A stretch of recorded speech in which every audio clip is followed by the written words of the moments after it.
Episode की अब शुरुआत होती है और हम लोग अब एक जंगल में योगी को देखते हैं जो कि अब एक मॉन्स्टर से लड़ रहा होता है। हम लोग भी देखते हैं कि वो जो मॉन्स्टर है वो काफी ज्यादा पावरफुल है। वो अब एक बीम से हमला कर रहा होता है पर योगी की स्पीड भी काफी तेज होती है, वो उसके अटैक से बच जाता है। वहीं अब उस मॉन्स्टर का अटैक जाकर सीधा पीछे पेड़ के लगता है और वो पेड़ ही टूट जाता है। इससे हम लोग ये समझ सकते हैं कि ये मॉन्स्टर सही में काफी पावरफुल है, पर योगी के सामने तो ये कुछ भी नहीं है। वो मॉन्स्टर अब उसी की ही तरफ आ रहा होता है जो देख योगी अब थंडरबोल्ट का यूज करके उसे खत्म कर देता है। उसे हरा कर अब वो उसके पंखों को इकट्ठा कर लेता है क्योंकि उसे गिल्ड की तरफ से यही क्वेस्ट मिली थी। योगी अब कहने लगता है कि क्रेमेन यानी कि वही रिसेप्शनिस्ट उसने कहा था कि ये मिशन को कंप्लीट करने में 1 हफ्ते से ज्यादा लगेगा, लेकिन योगी ने तो ये कुछ ही सेकंडों में कर दिया। तभी अचानक से वही आर्मर वाला डीमन आकर उसके ऊपर हमला कर देता है। ये डीमन वही है जो कि योगी की टीम में हुआ करता था। तभी वहाँ पर उसके और 2 साथी आकर उसके ऊपर हमला करने लगते हैं। वो बच्चा भी हमला करने वाला होता है। उसे देख कर योगी कहता है कि शेख ये मैं हूँ योगी। तो शेख भी अब योगी को पहचान जाता है और वो रुक जाता है। तभी हैप्पीनेस और ड्यूक भी रुक जाती हैं। उन्हें देख कर योगी कहता है कि मुझे काफी खुशी है कि तुम सभी लोग ठीक हो। लेकिन अब ड्यूक उस पर गुस्सा हो जाता है। वो कहता है कि आप इतने समय से कहाँ पर थे, अब अचानक से ही गायब हो गए। उसके बाद डीमन किंग भी हार गए। हमें आपकी काफी ज्यादा चिंता हो रही थी और अब तो आप एक इंसान की तरह क्यों दिख रहे हो। इतना बोलता हुआ देखकर अब योगी उसे कहता है कि शांत हो जाओ, जरा बोलने का मौका तो दो। वो उन लोगों को बताता है कि दरअसल मैंने हीरो की पार्टी की प्रीस्टेस को प्रपोज किया था और फिर मैं रिजेक्ट हो गया और अब मैं एक इंसानी एडवेंचरर की तरह जी रहा हूँ। ये सुनकर तो वो लोग भी अब हैरान हो जाते हैं। वहीं योगी अब कहता है कि अब मैं योगी हूँ, एक इंसान, इसलिए अब से तुम लोग को मुझे फॉलो करने की जरूरत नहीं है। तुम्हें अपनी जिंदगी जैसे जीनी है तुम लोग जी सकते हो। जिस पर वो लोग अब मना कर देते हैं और कहते हैं कि नहीं, हम लोग आप ही के साथ रहेंगे और हम लोग उस लड़की से भी मिलना चाहते हैं जिससे आप प्यार करते हो। तो अब योगी भी अब उनसे कहता है कि तुम लोग भूल रहे हो क्या, ये इंसानी दुनिया है, तुम्हें अपने इंसानी रूप में आना पड़ेगा। तो वो लोग भी अब कहते हैं कि कोई बात नहीं, हम लोग अपना फॉर्म बदल लेंगे। तो अब योगी भी उन लोग की बात मान लेता है और कहता है कि ठीक है, अगर तुम लोग तैयार हो तो चलो फिर मेरे साथ। अगले सीन में वो लोग अब सेसिलिया के पास आ जाते हैं जहाँ पर जो हैप्पीनेस होती है वो अब काफी उदास सी होती है। इस वजह से सेसिलिया को अब गुस्सा आ जाता है। वो योगी से कहने लगती है कि तुम काफी बेकार हो, तुम आखिर एक लड़की से उसके पंख कैसे ले सकते हो। उसे गुस्से में देखकर योगी भी डर जाता है और अब वो नीचे बैठकर उससे माफी मांगता है। ये देखकर हैप्पीनेस कहती है कि जो सेसिलिया है वो तो काफी अच्छी है। अगले सीन में वो सभी लोग अब बैठकर चाय पी रहे होते हैं। सेसिलिया अब उनसे कहती है कि तुमने कहा कि तुम लोग योगी के पहले साथी हुआ करते थे, पर दिखने में तो तुम लोग डीमंस लग ही नहीं रहे हो। तो अब ड्यूक कहने लगता है कि हाँ, हमने अपने फॉर्म और नाम चेंज कर लिया है। मेरा नाम आज से है दुल्हन, हैप्पीनेस का नया नाम है हार्पी और शेख का नया नाम है पिक्सी। मेरा जो आर्मर और हेलमेट है वो एक साथ मैंने फ्यूज कर लिया है। उसे इतना बोलता हुआ देखकर अब योगी हैरान हो जाता है और कहता है कि तुम जब अपने इंसानी रूप में आ चुके हो तब से लेकर अब तक तुम काफी बोले जा रहे हो, पहले तुम इतना नहीं बोलते थे। तो ड्यूक कहता है कि ये सब आप ही की ही वजह से हो पाया। ऐसा बोलकर वो सेसिलिया को बताने लगता है कि मैं शुरुआत में योगी को काफी हेट किया करता था क्योंकि वो इस बात पर काफी फेमस था कि वो हमेशा अपने रूम में ही बंद रहता था। जब उसका सुपीरियर ऑफिसर उसे ऑर्डर देता था कि जाकर वो इंसानों को मारे, तब वो बच्चों की तरह नाटक करने लगता था, वो बहाने मारने लगता था, जो देखकर उसका सुपीरियर हमेशा परेशान हो जाता था। इसलिए आगे से उसने फिर उसे कोई ऑर्डर ही नहीं दिए। पर मुझे जैसे डीमन से ये देखा नहीं गया। मैंने जबरदस्ती करके योगी जो कि हमारे कैप्टन है उन्हें बदलने की कोशिश करी, पर उन्होंने मेरी काफी ज्यादा बुरी हालत कर दी। इससे मेरी अकल ठिकाने आ गई थी और अब मैं आज जो कुछ भी हूँ योगी की वजह से हूँ। मैं, हैप्पीनेस और शेख हम तीनों ही योगी की काफी चिंता करते हैं। तभी अचानक से वो लोग अब देखते हैं कि हैप्पीनेस और शेख तो यहाँ पर है ही नहीं, जो देखकर योगी डर जाता है और कहता है कि वो लोग कितने बेवकूफ हैं। अगर सेसिलिया के अलावा उन लोगों ने किसी को देख लिया तो दिक्कत हो जाएगी। इसके बाद वो सभी लोग मिलकर उन्हीं को ढूंढने लगते हैं। उन्हें ढूंढते ढूंढते वो लोग अब गार्डन में आ जाते हैं जहाँ पर सेसिलिया की मॉम यानी कि सीलिया, उसने शेख को अपनी गोदी में सुलाकर रखा हुआ है। ये देखकर योगी भी वहाँ पर आकर सीलिया से कहता है कि माफ करना, ये मेरा फ्रेंड है, कहीं इसने आपको परेशान तो नहीं किया। तो वो कहती है कि नहीं, ऐसी बात नहीं है, मुझे तो बच्चे पसंद हैं। थोड़े समय पहले ये गार्डन में भाग रहा था तो मैंने इसे ज्वाइन कर लिया, पर फिर ये काफी थक गया तो ये सो गया। ये सुनकर वो लोग अब उससे पूछते हैं कि शेख के साथ एक और लड़की थी, क्या आपने उसे देखा है। तो वो कहती है कि हाँ, उसे सोफिया अपने साथ घर के अंदर ले गई। इसके बाद हमें अब घर का सीन दिखाया जाता है जहाँ पर सोफिया ने तो हैप्पीनेस को एक मेड के कपड़े पहना दिए हैं। वहीं सोफिया उसे अच्छा से एक मेड बनना सिखा रही होती है। तभी योगी और सेसिलिया वहाँ पहुँचते हैं। सेसिलिया को देखकर वो उन्हें बताती है कि ये हमारी नई मेड हैप्पीनेस है। तो सेसिलिया अब उसे बताने लगती है कि दरअसल ये जो लड़की है ये योकी की दोस्त है। जो सुनकर सोफिया भी हैरान हो जाती है। वो अब हैप्पीनेस से कहती है कि क्या ये सच है, तो वो भी कहती है हाँ। वहीं अब सोफिया भी माफी मांगती है। वो कहती है कि मुझे लगा था कि ये एक नई मेड है जो कि यहाँ पर काम करने आई है। तो योकी भी कहता है कोई बात नहीं। ऐसा बोलकर अब वो हैप्पीनेस से कहता है कि चलो कपड़े चेंज कर लो और चलो यहाँ से। पर अब वो मना कर देती है और कहती है कि मैं मेड के तौर पर काम करना चाहती हूँ। उसकी इतनी डेडिकेशन देखकर सोफिया भी मान जाती है और अब वो उसे यहाँ का मेड बना देती है, जो देखकर हैप्पीनेस काफी खुश हो जाती है। अगले सीन में अब शाम हो जाती है और अब वो लोग वहाँ से जा रहे होते हैं। पर अब आज से हैप्पीनेस यहीं पर ही रुकेगी यहाँ की मेड बन के।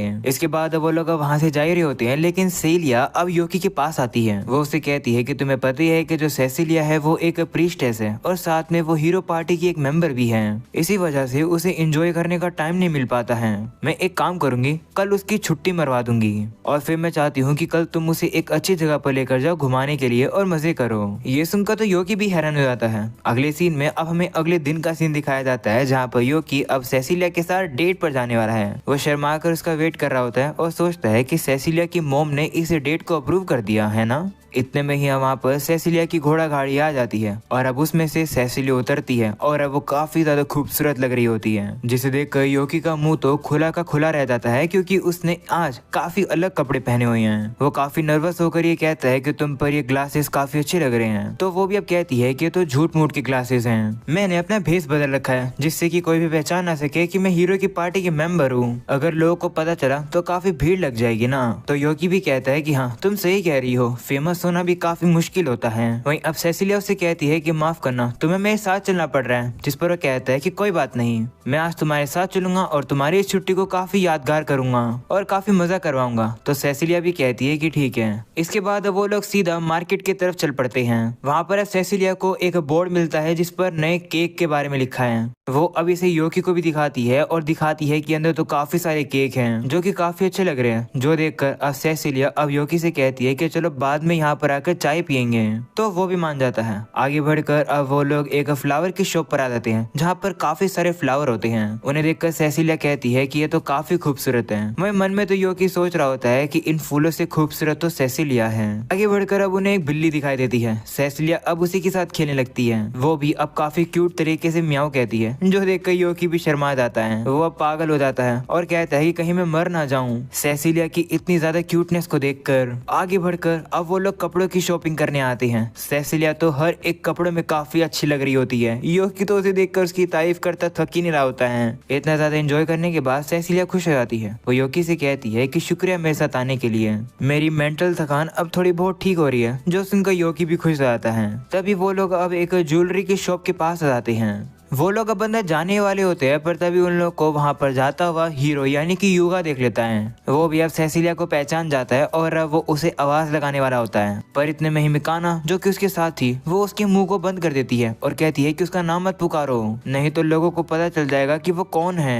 तभी सेसिलिया युगा और मिकाना को देख लेती है, तो वो लोग भी अब वहाँ पर आ जाते हैं। युगा अब उन लोग को बताने लगता है कि हमें काफी दिनों बाद छुट्टी मिली है, तो हम लोग यहाँ पर बाहर घूम रहे हैं, लगता है कि तुम्हारी भी छुट्टी है, क्यों ना तुम हमें ज्वाइन करो। ये सुनकर योकी तो अब सोचने लगता है कि इसे दिख नहीं रहा क्या कि मैं इसके साथ हूँ। वहीं सेसिलिया भी युगा को मना कर देती है और कहती है कि माफ करना, दरअसल मैं आज अपने दोस्त के साथ घूमने आई हूँ। ये सुनकर युगा भी अब योकी को देखने लगता है और वो कहता है कि क्या हम लोग पहले भी कभी मिल चुके हैं। तो वो लोग अब बहाना मार देते हैं और कहते हैं कि नहीं। तब युगा जबरदस्ती अब सेसिलिया के हाथ को पकड़ लेता है और अब वो उसे शॉप के अंदर ले जाता है। ये देखकर मिकाना काफी डिसअपॉइंट सी हो जाती है। वो कहती है कि मैं काफी समय बाद युगा के साथ एक डेट पर आई थी और ये हो गया। ऐसे बोलकर अब वो योकी से कहती है कि ओह बेकार सी शक्ल वाले, मैं होप करती हूँ कि तेरे और प्रीशियस के बीच में चीजें अच्छी हो जाएं और तुम लोग डेट करो, क्योंकि अगर तुम लोग के बीच में चीजें अच्छी चली तो युगा सेसिलिया का पीछा छोड़ देगा। ऐसा बोलकर वो भी अंदर चली जाती है। जाते हुए वो योकी से कह रही होती है कि लेकिन मुझे तुम पर काफी एक्सपेक्टेशंस है नहीं, तुम्हारा चेहरा ही काफी डल है, तुम सेसिलिया को क्या ही पटाओगे। ये सुनकर तो योकी को भी गुस्सा आ जाता है। वह सोचने लगता है कि मैंने तो सुना था कि सेसिलिया ने हीरो के मैरिज के प्रपोजल को मना कर दिया था, पर लगता है कि अभी भी उसने सेसिलिया पर गिव अप नहीं किया है। मैं युगा को जीतने नहीं दूंगा, भले ही वो कितना भी सुंदर हो। योकी भी अब अंदर आकर अब सेसिलिया से से कहता है कि क्या तुम्हें कोई ज्वेलरी पसंद आई। वो कहता है कि चलो हम लोग अब इस दुकान पर आ ही गए हैं तो क्यों ना तुम्हारे लिए एक गिफ्ट खरीद लूं मैं। तो वो कहने लगती है कि नहीं, इसकी जरूरत नहीं है। जिस पर वो कहता है कि नहीं, पिछली बार तुमने मेरी मदद करी थी तो इसके लिए। तो वो भी मान जाती है। वहीं इस बात को तो अब युगा भी सुन लेता है। वो भी अब कहता है कि काफी अच्छा आइडिया है, मैं भी मिकाना और सेसिलिया के लिए कुछ ना कुछ चीज लूंगा। ये सुनकर तो अब योकी भी सोचता है कि क्या ये मेरे साथ कंपटीशन कर रहा है। ऐसा बोलकर अब वो सेसिलिया के लिए एक नेकलेस चूज कर लेता है। वहीं सेसिलिया को भी ये काफी पसंद आता है। दूसरी तरफ युगा तो सेसिलिया के लिए एक काफी ही महंगा हेयर एक्सेसरी ले आता है। ये चीज इस जगह की सबसे महंगी चीज है। वो अब जबरदस्ती सेसिलिया की टोपी उठा देता है और कहता है कि लो, मैं तुम्हारे बालों पर ही लगा दूंगा। वहीं जैसे वो उसकी टोपी उठाता है उसका चश्मा भी नीचे गिर जाता है। इस वजह से आसपास के सभी लोग अब समझ जाते हैं कि ये तो सेसिलिया है और हीरो है और इनके साथ तो मिकाना भी है। और अब क्योंकि ये लोग काफी फेमस है इस वजह से सभी लोग अब आकर उन्हें घेर लेते हैं। वहीं वो जो भीड़ होती है वो उन सभी लोगों को खींचकर बाहर ले जाती है, पर क्योंकि वो लोग योकी को नहीं जानते इसलिए वो उसे बाहर ही फेंक जाते हैं। अगले सीन में अब वो वापस से उठकर अब सेसिलिया को ढूंढने के लिए जाता है, पर अब अचानक से उसे वहां पर दिखाई देता है कि भीड़ ने तो रेवन को पकड़ रखा है। उसे देखकर योकी भी सोचने लगता है कि शायद मैंने इसे कहीं देख रखा है, पर कहाँ पर। तभी एक बंदा उसे बताता है कि क्या तुम इसे जानते नहीं हो, ये हीरो की पार्टी के अंदर तलवारबाज रह चुका है और अब ये नाइट कैप्टन बन चुका है। तो अब योकी को भी याद आता है कि हाँ, ये इनकी पार्टी में हुआ तो करता था। वो अब देखता है कि भीड़ ने तो उसे पूरी तरह से घेर लिया है और अब वो उन्हें साइड ही नहीं कर पा रहा है। उसे इतना परेशान देखकर योकी उसकी मदद करने का डिसाइड करता है। वो अब उस भीड़ से कहता है कि हीरो सड़ गया है। तो वो लोग भी अब उसकी बात में आ जाते हैं और अब वो रेवन को छोड़कर हीरो को ढूंढने के लिए चले जाते हैं। इसी मौके का फायदा उठाकर योकी अब रेवन का हाथ पकड़कर उसे एक गली में ले आता है जहाँ पर कोई उन्हें देख ना सके। योकी अब वहाँ से जाने लगता है और कहता है कि अगली बार अपना भेष बदल के घूमना। ऐसा बोलकर अब वो जा ही रहा होता है, पर तभी रेवन उसे रोकता है। वहीं अब योकी ये देखकर काफी हैरान हो जाता है कि रेवन की जो आवाज है वो तो लड़कियों जैसी है। ये सुनकर अब वो उसे कहता है कि ओ, तो इसका मतलब इसलिए तुम लोगों से बातें नहीं करते हो। तो वो भी कहता है कि हाँ, क्या अब तुम मेरा मजाक उड़ाओगे क्योंकि मेरी आवाज लड़कियों जैसी है। तो अब योकी उसे कहता है कि मैं तुम्हारी बेइज्जती क्यों करूंगा। हर पर्सन के अंदर कुछ ना कुछ होता है जो कि वो छुपाते हैं। योकी भी मन में कहता है कि जैसे मैं छुपा रहा हूँ कि मैं एक डीमन हूँ। उसकी बातें सुनकर रेवन भी हैरान हो जाता है और कहता है कि तुम तो काफी अलग हो, ज्यादातर लोग तो मेरी आवाज सुनकर मुझ पर हंसते हैं। तो योकी भी कहता है कि ठीक है फिर तो मैं अब चलता हूँ। वो अब जा ही रहा होता है, पर रेवन उसे फिर से रोकता है। वो अब काफी शर्माता हुआ योकी से कहता है कि क्या तुम मेरे दोस्त बनोगे। ये सुनकर योकी हैरान हो जाता है। तो रेवन कहता है कि अगर तुम्हें नहीं बनना तो जरूरी नहीं है, क्योंकि तुम एक लौते पर्सन हो जो कि मेरी आवाज सुनकर हंसे नहीं हो। तो योकी कहता है कि ऐसी बात है तो ठीक है, मेरा नाम है योकी, आज से मैं तुम्हारा दोस्त हूँ। तो अब रेवन भी खुश होकर उससे हाथ मिलाता है और कहता है कि शुक्रिया। तभी योकी को याद आता है कि उसे तो सेसिलिया को ढूंढना है। वो उससे कहता है कि माफ करना, मेरे पास अभी समय नहीं है इसलिए मुझे चलना होगा। इसके बाद वो शहर में सेसिलिया को ढूंढने के लिए आ जाता है। वो काफी डिसअपॉइंट हो जाता है और कहता है कि ये सेसिलिया के साथ मेरी पहली डेट थी, पर हीरो ने सब कुछ बिगाड़ दिया। दूसरी तरफ हम लोग को सेसिलिया को भी दिखाया जाता है, वो भी योकी को ही ढूंढ रही है। वो सोच रही होती है कि कहीं योकी घर तो नहीं चला गया है। वो अब जा ही रही होती है, पर तभी उसे वहाँ पर एक छोटा सा लड़का दिखाई देता है जो कि घायल हो चुका है। वो अपनी मॉम से भी अलग हो गया है। उसे रोता हुआ देखकर सेसिलिया उसके पास आती है और वो अपनी हीलिंग मैजिक का यूज करके उसे हील कर देती है। जिसके बाद वो उससे पूछती है कि तुम्हारी मोम कहाँ पर है। तो वो बताता है कि वो गुम हो गई हैं। ऐसा बोलकर अब वो और ज्यादा रोने लगता है। ये देखकर सेसिलिया को समझ ही नहीं आता है कि उसे क्या करना चाहिए। वहीं ये सब कुछ अब योकी देख लेता है। वो अब कहता है कि छोटे बच्चे रोना बंद कर दो, मैं हूँ योकी द ग्रेट एडवेंचरर, चाहे कुछ भी हो जाए मैं तुम्हारी मोम को ढूंढ कर निकालूंगा। वहीं योकी को वहाँ देखकर वो भी अब खुश हो जाती है, पर अब उसका ये बचकाना सा नाटक देखकर वो उसे कहती है कि तुम्हें क्या कर रहे हो। वो अब इसी तरीके से डांटने लगती है। तो योकी भी डर जाता है और अब वो नीचे बैठकर उससे माफी मांगता है। वहीं पर अब ये सब कुछ देखकर तो बच्चा भी हंसने लगता है। ये देखकर सेसिलिया और योकी खुश जाते हैं कि ये बच्चा अब रो नहीं रहा है। इसके बाद अब वो लोग अब पूरी जगह घूमते हैं उस बच्चे की मोम को ढूंढने के लिए। ढूंढते ढूंढते अब उन्हें शाम हो जाती है। वहीं पर योकी अब सेसिलिया से कहता है कि तुम्हें अब घर चले जाना चाहिए, जितना तुम बाहर होगी उतने जल्दी लोग तुम्हें पहचान लेंगे, फिर दिक्कत हो जाएगी। तो सेसिलिया भी कहती है कि कोई बात नहीं, अगर मुसीबत आ जाएगी तो हम दोनों मिलकर उस मुसीबत को पार कर लेंगे।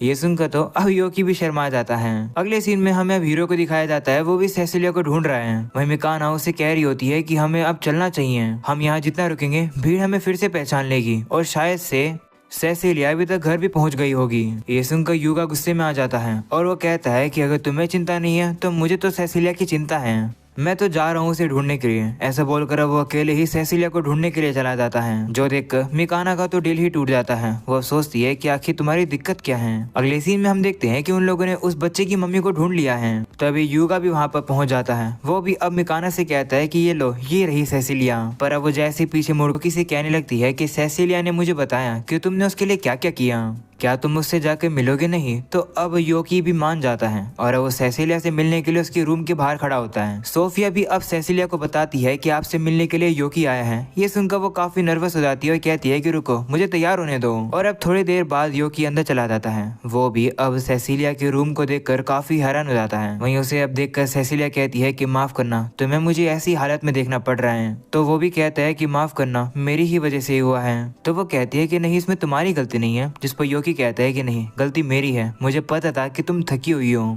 पर फिर भी मैं तुम्हें इतनी भीड़ वाली जगह पर लेकर गया, इसके लिए मुझे माफ कर दो। वहीं ये देखकर सेसिलिया भी काफी खुश हो जाती है कि योकी उसकी इतना चिंता कर रहा है। वो अब उसे कहती है कि ठीक है, मैं मान लेती हूँ कि तुम्हारी ही गलती है। तुम्हारी वजह से मेरी छुट्टी वेस्ट हो गई, इसलिए मेरी अगली छुट्टी पर तुम्हें मेरे साथ फिर से चलना पड़ेगा। ये सुनकर योकी भी शर्मा जाता है और वो कहता है क्या एक और डेट पर जाने का मौका मिलेगा मुझे? वो इतना खुश हो जाता है कि वो वापिस से बचकानी हरकतें करने लगता है। वो कहता है कि इस बार तुम सारी चीजों को मुझ पर छोड़ दो। कल तो मैं फेल हो गया था तुम्हें प्रोटेक्ट करने में, पर ऐसा दोबारा नहीं होगा।